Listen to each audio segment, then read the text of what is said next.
दरम्यान केंद्रीय गृहमंत्री अमित शहा आज किल्ले रायगडावर छत्रपती शिवाजी महाराज यांच्या पुण्यतिथीला अभिवादन करण्यासाठी येत आहेत आणि या पार्श्वभूमीवर किल्ले रायगडच्या पायथ्याशी असणाऱ्या हिरकणी वाडीत हळूहळू पोलीस बंदोबस्त तैनात करण्यात आलाय।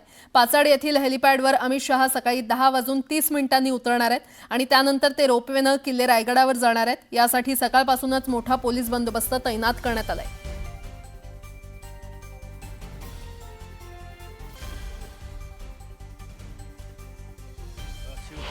निमित्त या ठिकाणी जिजामाता समाधी ठिकाणी जे उदयनराजे साहेब आलेले आहेत, आपण त्यांना विचारूया।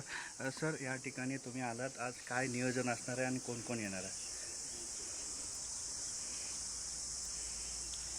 आज छत्रपती शिवाजी महाराजांची 345वी पुण्यतिथी आणि त्यानिमित्त नतमस्तक होण्याकरता अनेक शिवप्रेमी दरवर्षी रायगडला येतात।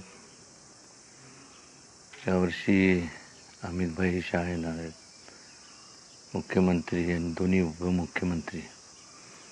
बाकी मग इथले स्थानिक आमदार, खासदार,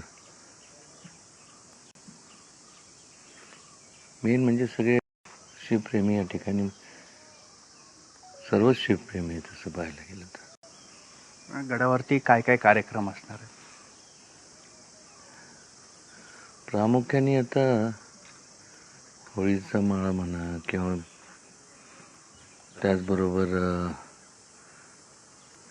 छत्रपती शिवाजी महाराजांची समाधी याचं दर्शन आणि त्याचबरोबर अनेक जे मान्यवर येणार आहेत, प्रामुख्याने चौघं यांचं मनोगत त्या ठिकाणी ते निश्चितपणे व्यक्त करतील।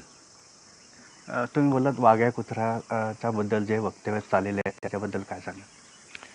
मला एक समजत नाही, रायगड म्हटल्यानंतर आपल्या मनात किंवा आपल्या चित्र कोणाचं उभं राहतं?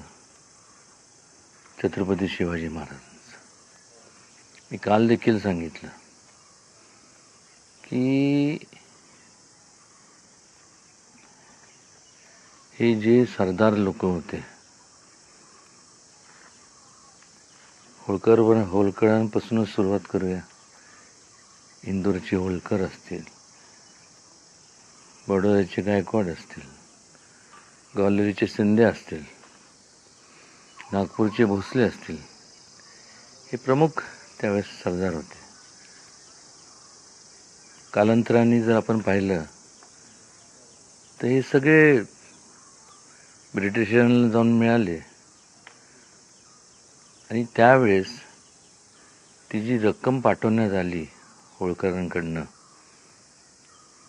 ती छत्रपती शिवाजी महाराजांच्या समाधीच्या देखरेखीकरता त्यांनी पाठवली। पण मात्र त्यांना सगळ्यांना त्यांनी एवढी धास्ती आणि भीती ह्या सर्व ब्रिटिशर लोकांची घेतली होती, कारण नसताना। म्हणजे जी खरं व्यापाराचा हेतू ठेवून आपल्या देशात आले, ते या देशाचे मालक झाले। मालक म्हणण्यापेक्षा त्यांनी राज्य केलं।